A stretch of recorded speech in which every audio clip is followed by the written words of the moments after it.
No programa de hoje, o belo cientista político e doutor em ciências sociais e jurídicas. Todos concordam que precisa responder o Irã. E agora a pergunta é, o que eles vão fazer? Não sei. E manja muito sobre os conflitos no Oriente Médio. O cara sempre dá aula. Qual é o objetivo final da pessoa pedir um cessar-fogo que traga esse resultado? Vou dizer a verdade. Você quer saber? Aplausos para o renomado André Lace.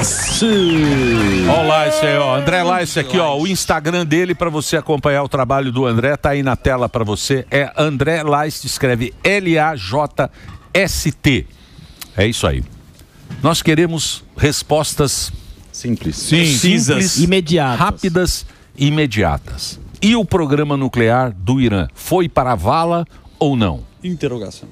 Nenhum programa vai para a vala para sempre. É uma decisão política de quem foi atacado de reconstruir, reformar, mudar de lugar, etc. E tal. Esse já era. Esse daí foi duramente atingido.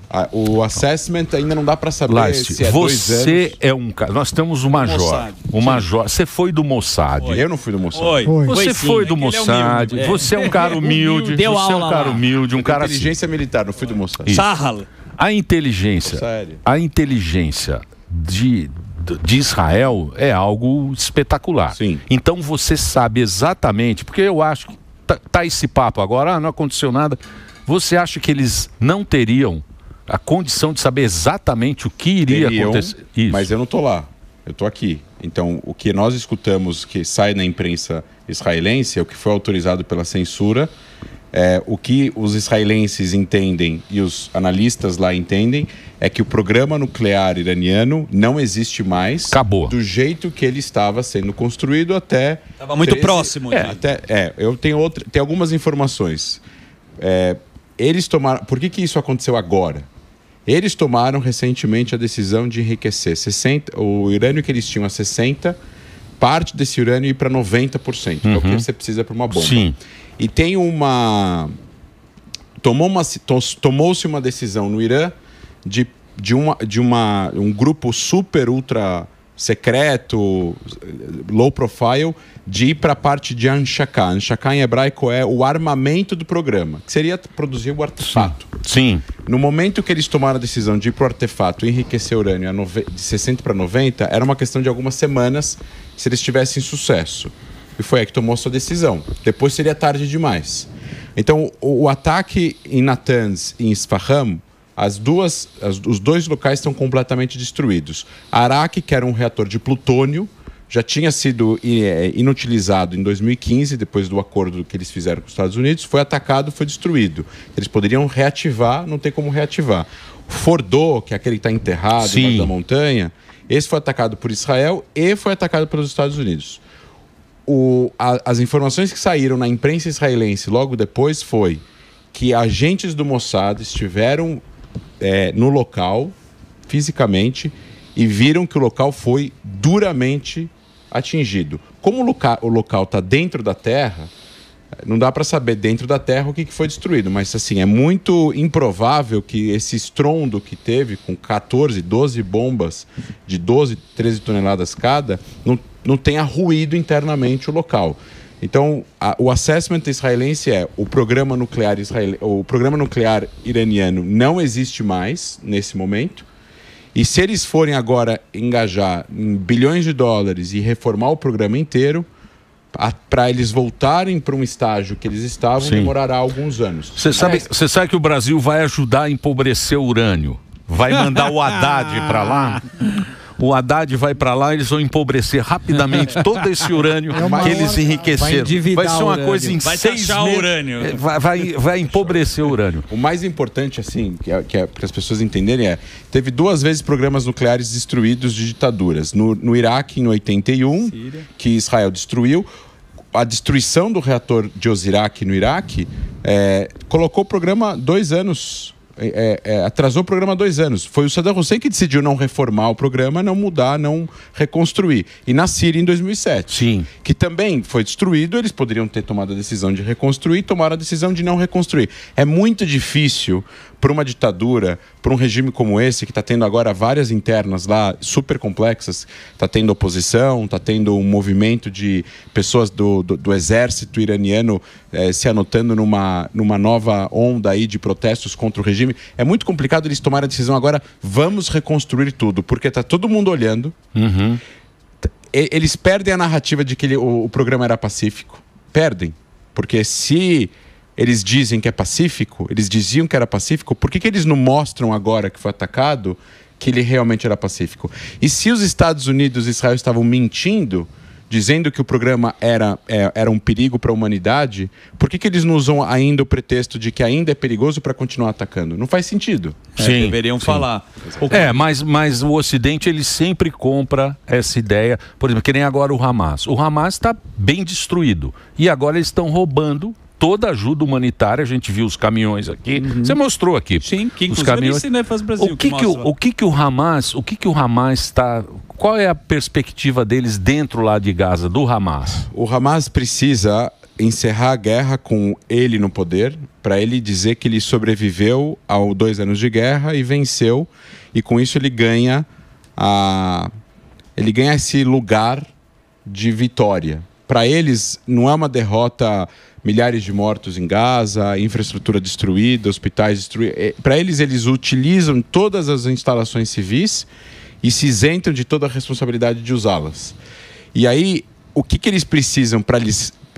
É incompatível com a visão que o Hamas tem de continuidade do movimento, de um acordo aonde o Hamas sai do poder. Porque se eles aceitarem sair do poder, significa que eles perderam. E eles precisam ganhar. Então, qualquer acordo que tire eles do poder, eles, na teoria, não vão aceitar. Enquanto que Israel não pode aceitar um acordo onde eles ficam no poder. Uhum. Porque Israel sai de Gaza, significa que Israel não venceu. Então, mas Israel, segundo aquele acordo que eles queriam fazer, devolve os reféns e desarma.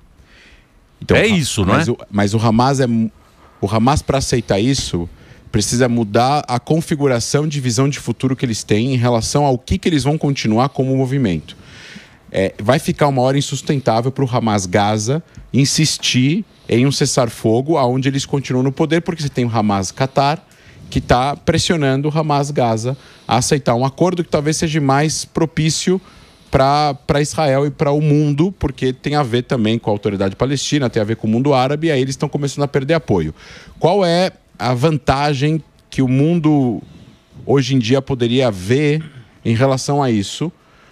Você tem um Hezbollah enfraquecido no Líbano, você tem uma Síria que não existe mais, do governo Assad, então é o eixo da resistência, entre aspas, liderado pelo Irã, e o Irã atacado e duramente atingido no seu programa nuclear. Ou seja, o Irã atingido, o Hezbollah atingido e a Síria, o governo mudou, o Hamas está sozinho. O Hamas não tem mais esse eixo. E aí agora as lideranças militares que fundaram o Hamas e que estavam lá em Gaza não estão mais. Ismail Haniyeh foi morto, o Issa foi morto, o Sinwar foi morto, o Mohamed Sinwar foi morto.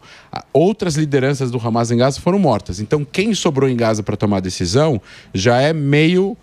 já não é um alto ranking, já é meio ranking. E não tem o dinheiro do Irã, né? E não tem... Então, está faltando muita infraestrutura. Então, assim... Se essas pessoas querem sobreviver, essas pessoas, pelo que eu li no acordo futuro possível, desarmamento, saem do poder, exílio para essas pessoas que ainda estão lá vivas do Hamas, de alto escalão, e aí a entrada de autoridade palestina com algum país árabe, com pessoas de uma força militar que possa poder controlar a região, né, e dar os serviços básicos à população, e aí nisso entrar em acordos que podem envolver em acordos de Abraão. Que era o primeiro acordo que estava com a Arábia Saudita e foi todo estopim que acho que o Irã começou a se movimentar. É o estopim, o acordo de Abraão, que trocava tecnologia, tinha toda essa história, né? Mas não é só o único acordo, o único estopim. Tem outro estopim que a gente poderia mencionar aqui, que é interessante, que é o caminho do gás. Depois que a Rússia recebeu sanções econômicas, o gás que vinha lá da Ásia e passava pela Rússia, ou até o trem que fazia as exportações que vinha da China, passava pela Rússia e entrava na Europa, essa linha fechou por causa das sanções contra a Rússia. Se abriu uma nova linha, que passa China e Irã. Uhum. Então, quando essa linha começou a ser montada, o Biden anuncia, lá em 2023, a linha Índia, Arábia Saudita, Jordânia e Israel. E isso coloca em risco o Irã virar ou não virar um país de trânsito. E qualquer país quer virar um país de trânsito porque você recebe lá uma taxa de produtos que passam pelo seu país num país de transição. E esse país e ter o status de país de transição é muito importante geopoliticamente falando. Então, o Irã quer que a guerra na Rússia continue, para que a Rússia continue sofrendo as sanções, para ela ser essa alternativa para a China, Irã e Europa. E Israel, obviamente, tem um interesse, junto com os Estados Unidos e a Arábia Saudita, de fazer com que tenha essa outra alternativa com a Índia e a Arábia Saudita. E isso é um perigo econômico, vamos dizer assim, para o Irã. Uhum. Então, além dos acordos com a Arábia Saudita, isso é um interesse iraniano, que não exista essa alternativa de China e Irã. Tem o Estreito de Hormuz também, que não é um bom negócio eles fecharem, porque lá 25% do petróleo... Eles também se ferram. Eles também se ferram, então... A China também. A China não fecha a conta, que é um... E a Ucrânia, hein? Ucrânia também. O Sudão fizeram um acordo lá. O Sudão também tá uma guerra zoada.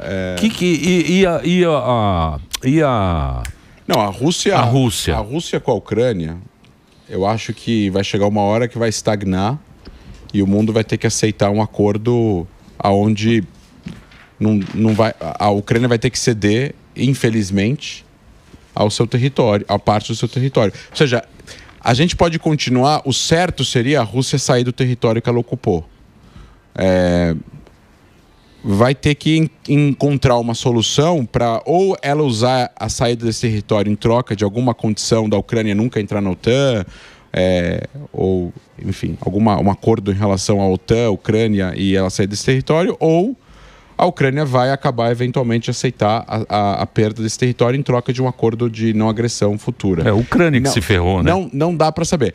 Ela se ferrou, nesse sentido, ela perdeu o território soberano dela, reconhecido internacionalmente, mas o mundo é um pouco mais... O mundo não é um lugar justo. Não tem como aplicar o certo ipsis literis em cada conflito que acontece, porque nesse caso aqui você tem uma superpotência nuclear e ninguém vai enfrentar a superpotência nuclear só para fazer valer o correto.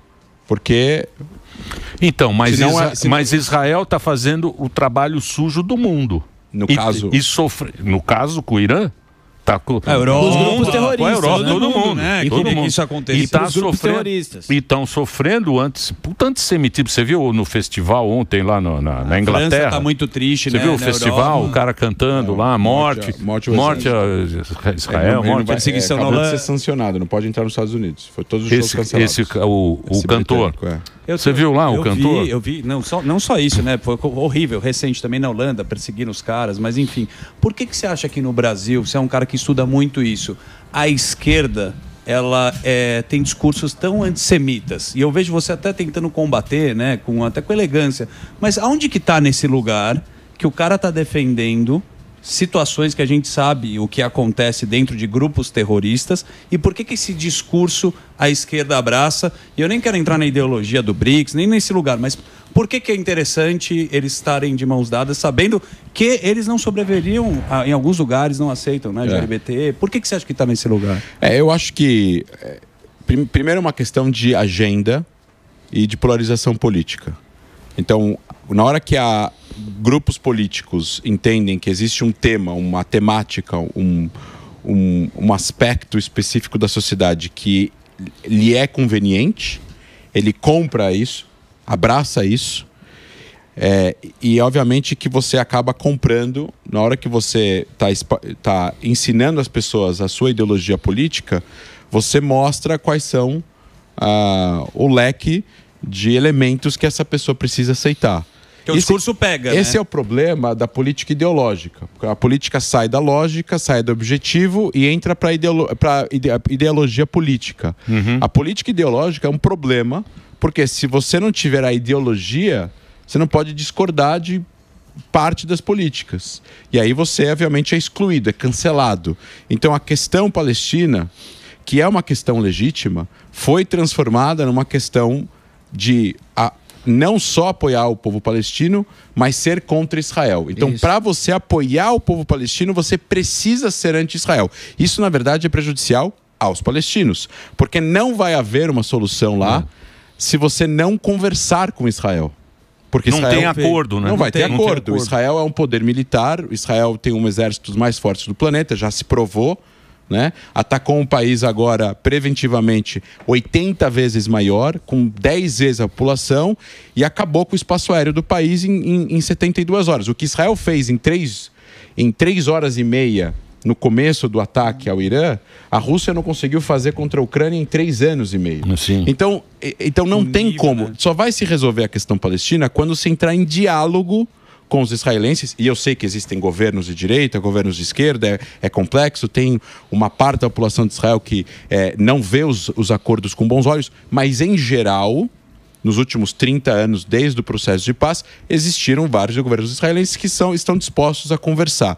Isso colocado, alguns partidos no Brasil vivem ainda na época da União Soviética, entendem a Rússia, o Irã, ou o Sul Global, ou outros países como os que combatem o imperialismo. Tem gente que acha que a gente não deveria viver num sistema capitalista, como se fosse possível viver em outro sistema. Então, é uma novela. É balela. É uma novela. É conversa. Mas me fala uma coisa, por exemplo, tudo bem, então tem a Palestina, tem o Hamas, como é que você vai negociar com um terrorista? Como é que você senta numa mesa com um terrorista e vai negociar? Esse que é o problema. Então, esse que é o problema. Porque qualquer coisa que você confia na palavra de um terrorista. Tanto que o acordo foi quebrado, né, com o Hamas. Esse que é o problema. Tinha um acordo. Então, por quem você tem lá? Você tem a autoridade palestina, você tem o Fatah e o Hamas. Se você tem um sequestro, que nem aconteceu, de pessoas, ou do Gilad Shalit, aquele soldado, e aí você tem um acordo que é mediado para soltar as pessoas sequestradas e você solta prisioneiros palestinos condenados. Uma outra coisa seria fazer um acordo de você sair de território para fazer um país. Aí é mais complicado. Tá. Principalmente se quem lidera esse país ou esse território, no caso o Hamas com Gaza, prega pela sua destruição. Aí um acordo de fim de conflito e fim de demandas é impossível porque o grupo segue na sua ideologia. Se o grupo muda sua ideologia, muda sua carta de fundação, se declara a partir de agora não pregamos mais a destruição do Estado de Israel, a partir de agora não pregamos mais a morte dos judeus, porque está escrito. Para quem quiser, para quem está ouvindo a gente, é só entrar lá no site hamas.ps e ler o que está na Constituição do Hamas. Eles pregam não só a luta contra Israel, mas a luta contra os judeus no mundo inteiro. Então, se eles mudam isso, e isso não é impossível acontecer, porque passa-se gerações e gerações e isso é possível acontecer. Já aconteceu em outros grupos, pode acontecer nesse também. Se eles mudarem, aí é possível. A questão é que não tem como fazer um acordo de paz ad eterno com um grupo que continua pregando pela sua própria destruição. Você tem como fazer acordos para resolverem coisas pontuais. Vamos resolver uma coisa de fronteira, que nem Israel e Líbano, por exemplo. O Líbano não é um país que tem a pretensão de destruir Israel, mas não reconhece Israel. Teve um acordo há 2 anos atrás marítimo, da fronteira marítima entre Israel e o Líbano. Foi mediado pelos Estados Unidos. Foi feito um acordo, foi assinado. Ponto. Existe como fazer acordos com inimigos? Existe como fazer acordos com inimigos. Eu não acho, Emílio. E daí? Então, mas o Líbano abriu espaço aéreo para Israel? Não. Israel passou em cima... Israel, ninguém abriu. Israel passou em cima da Síria e em cima do Iraque. O Líbano tem mas com sem anuência? Eu não sei se teve anuência, não teve anuência. Não Acho sei que teve. A Síria não tem lá uma defesa aérea muito sofisticada hoje em dia para autorizar ou desautorizar, né? Parte do espaço aéreo sírio já era usado. Tem base americana também, né? Então, sim. Porque é longe, pô. 2.000 quilômetros. 2.000 quilômetros Israel até o Irã. Não, mas o começo da operação, no dia 13, foi abrir esse corredor. Então teve vários alvos específicos que eventualmente foram atacados em solo sírio ou em solo iraquiano para possibilitar que existisse esse corredor. No momento que esse corredor foi estabelecido, é como se você pavimentasse uma estrada. Agora você pode usar essa estrada para ir e voltar, o quantas vezes você quiser, sem nenhum perigo de um ataque de mísseis terra-ar que possam atingir os aviões. No momento que esse corredor é conquistado e você conquista parte do espaço aéreo iraniano, onde estão as principais cidades e a capital, você tem superioridade aérea. No momento que você tem superioridade aérea, você ganhou a guerra. Agora me pergunto a você o seguinte, por que Israel não derrubou o regime? Primeiro que não era um objetivo de Israel. Não era o objetivo. Não, o objetivo de Israel era atrasar, danificar, paralisar o programa nuclear. E mísseis balísticos. Destruir... o programa de mísseis balísticos do Irã é tão perigoso quanto o programa nuclear. Primeiro porque você precisa de um míssil balístico para colocar uma bomba. Segundo que você tem uma quantidade imensa de mísseis, se eles são atirados simultaneamente, vocês viram o estrago que faz em Israel. E isso é um perigo existencial para Israel, porque Israel é um país pequeno. Mas segundo a Cantanhede, o que você achou da Cantanhede? Um minuto, deixa eu só terminar. Não, eu quero saber o que você achou da Cantanhede. É importante essa explicação. Então eles estavam com um programa de produzir 10 mil mísseis balísticos. Caceta. Eles tinham 3 mil em estoque. Parte foi lançado contra Israel, em torno de 550, 600, e parte foi destruído. O programa de construção, de fabricação de mísseis foi destruído. Ou seja, as fábricas de aço, de ferro, as fábricas de insumos para poder produzir 10 mil mísseis foi destruído. Então eles têm um estoque já intacto, deve ter aí em torno de 1.500, 1.800. E o que foi destruído foram os lançadores. Eles perderam 3/4 dos lançadores de mísseis. Sobrou 100. Então a capacidade deles de lançarem barricadas e barricadas de grande quantidade de mísseis balísticos ao léu nas cidades israelenses foi drasticamente diminuída. E a única forma que eles têm de atingir Israel é essa. Então, o objetivo da operação de Israel foi danificar o programa nuclear. Obviamente, um dos objetivos foi trazer os Estados Unidos para atacar e destruir, terminar de destruir Fordo e danificar o programa de mísseis balísticos. Se o regime vai cair ou não vai cair é uma consequência do enfraquecimento dele e a formação de lideranças no exterior ou dentro do país que pudessem tomar o poder. Agora... Mas isso não é objetivo nunca foi objetivo de Israel, na minha opinião, ou dos Estados Unidos. E a Cantanhede? É positivo, por que você achou dessa colocação dessa? Você acha Globo News, você acha falou na Globo News não morre tanto, falou que não morre tanto? Lamentável. Mas você acha para uma jornalista é lamentável alguém falar isso. Você acha que foi antissemita? Não posso te afirmar porque eu não conheço a pessoa. Mas que foi infeliz pra cacete. Mas com certeza. Mas eu vi que teve uma retratação, inclusive, bem tímida dela foi no Twitter lá e alguém. Mas fizeram uma reportagem na Globo News sobre. Não, ela falou que foi mal interpretado, que nós interpretamos mal. Eu acho que as pessoas precisam. Não foi isso que eles. Não existe falar mortezinha pra nenhuma pessoa que Exato. morre. Nem em Gaza, nem em Israel. Morrer tão pouquinho, míssil, né? Foi horrível. Ô, Lácio, obrigado, hein, você ter vindo aqui. Mas já? Foi rápido mesmo. Foi rápido, você falou tudo em meia hora. Porque o cara tem habilidade. Você tem habilidade. Mas tem muito assunto ainda. Não, você pode voltar quando você quiser, mas nós já estamos mais tranquilos, porque o Major teve aqui. Tá voando. O Major tá voando lá. O Rafael Rosenstein, que você conhece bem. Você sabe que o Major teve aqui e ele falou que aqui no Brasil tá tudo errado. O jeito que a notícia chega é bem errado aqui no Brasil. E você é um cara que traz a informação, porque você... Esse cara aqui, ele teve lá, ele foi da inteligência do exército de Israel. Então ele manja muito. Mas ainda bem que existem... parte da grande imprensa brasileira está, sim, em contato conosco, são pessoas que se importam, recebem os nossos conteúdos, nos chamam para falar, e isso é muito importante, porque tem países que isso não acontece. E você está do lado do bem. E é muito importante estar do lado do bem. Temos que estar do lado da paz. É isso aí. Legal. André, muito obrigado por você ter vindo mais uma vez aqui no Pânico. Eu vou passar aqui para você a rede social do André. Lá está aí, ó. E tem também o canal, né? Tem a minha página, tem a página da Stand With Us também, @StandWithUs_Brasil. E tem também no Twitter as páginas e a Stand With Us também tá no TikTok. É bom pra caramba, é cara. Boa. Que é um Power Pulse, hein, Delari? Dá depois pra ele aí. Tá precisando? Não? Não tá precisando do Power Pulse? Tá noivo? Tá noivo? Noivinho do Brasil. Caso esse ano. Muito bem, vamos fazer o break agora. O André lá está aí, ó, a rede social dele.